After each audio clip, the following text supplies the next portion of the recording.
随后，益智中心为了让医生融入社会、参与社区的活动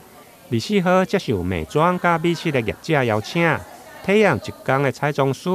加一天的店长、厨师的活动。上午首先参观台湾美颜院、美妆博物馆，由着彩妆师亲自来示范，并且教导医生用彩妆品来彩妆。看到这群医生有查甫有查某，每一位拢画甲真欢喜。咖啡色跟粉红色混在一起，那颜色的这个腮红颜色会比较接近男士适合用的颜色哦。不一样，变得更帅了，有吗？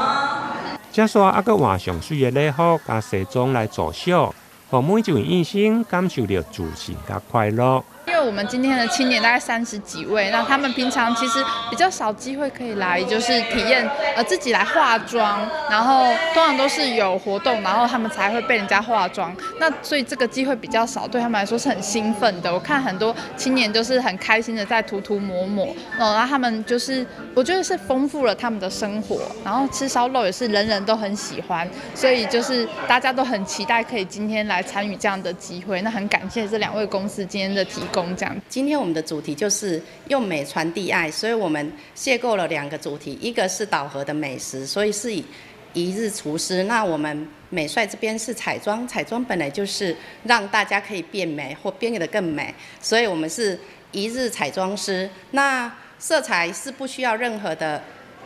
沟通语言就可以让大家心情变得更好。那今天看到瑞富的这些大朋友们在我们这里，他们第一次接触，亲自把自己上妆、上腮红、上口红，他们非常的开心。上妆之后，他们再换礼服，他们从来没有发现自己可以这么美，像公主一样的美。除了水水的彩妆加礼服的助秀，当然袂用的错过，还佫有美食。即间由着职人烧肉店的负责人发起爱心公益的活动，同时嘛邀请医生做伙来体验一天的店长。先介绍各国顶级的肉品，然后再来切片、烘肉，对食者到品尝，和师生享受幸福的美食。我们没有代表很多事物嘛，那像我们有刚刚参观了美妆博物馆的美妆，那我们就是美食，我们就是把最好的食材，今天准备了5个国家的顶级和牛顶级的肉包括猪肉，那让这些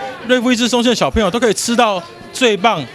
最原始、最健康的肉，那让他们都可以就是吃完之后，觉得很幸福，很开心，然后也可以激发他们很多想象力。像今天一日厨师的体验的话，就让他们切了，他们这么以往都不会碰过的肉，就是我们最顶级的这个纽约客，让他们感受那个切肉的那个温度，然后甚至教他们怎么烤肉，烤出最好吃的味道。我觉得对他们的这个想法跟他们这个来讲，我就可以激发出一些新的火花，说不定他们就有更多的创意，甚至会让他们的想象力更丰富。这样子。虽然农历七夕拄过，不过伫个幸福浪漫的7月，甲感恩的8月季节，借由美妆甲美食业者爱心公益，互整个活动更加充满欢乐甲自信。台南新闻引根采访报道。